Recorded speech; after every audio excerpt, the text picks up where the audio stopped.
always be my brothers for life, and we'll always have. We'll always have that championship that brings us closer. But aside that, even just off the court stuff, it's just we're so close. It's a tight-knit group. So even when they graduate 5-10 years down the road, I'm sure we'll still be joking around with each other. When everybody comes back in the summer, it'll be like we spent 10 years in Chapel Hill together. So, they to me personally, they meant the world. Just helping me grow as a person, and then, basketball. I mean, I can't even put into words what they did. A lot of people, fans-wise, talk about how this year is playing with house money when you have a national title. The next year, whatever happens. I know you guys don't really feel like that, but how much does last year matter at all to the pain of this loss? It doesn't. I mean, it's over. The banner's up. So we couldn't say, oh, we won the national championship last year, so you got to give us this amount of points to start the game. I mean, it doesn't give you any points. You're still going to be 0-0.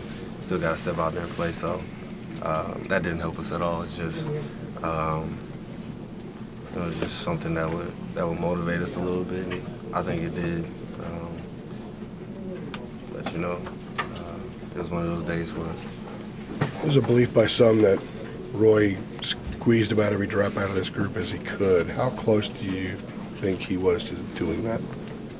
I feel like we had more. Like I said, it was one of those days. We couldn't get anything to go, and they played a great game. 20-13, they go on that 15-0 run. You guys have overcome runs like that earlier in the year.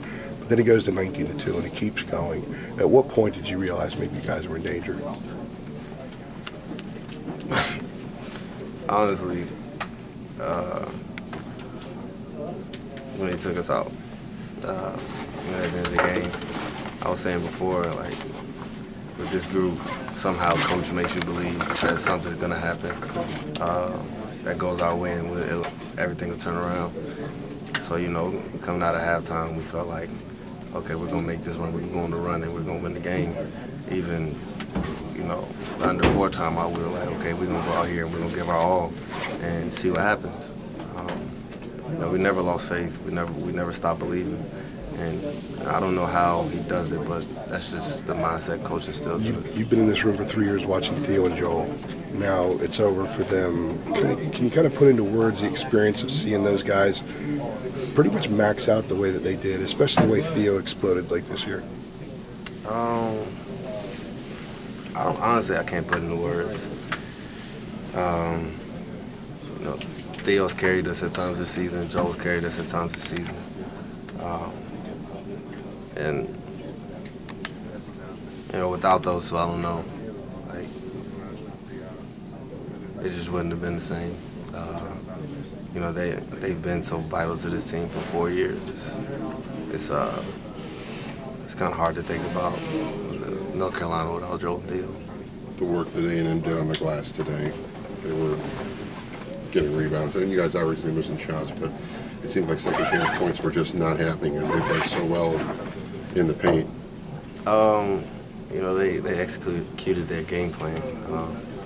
That's what we hang our hats on, is the offensive boards, and controlling the rebounding, and a couple of rebounds. It was just we don't have a chance because his head was over the rim. So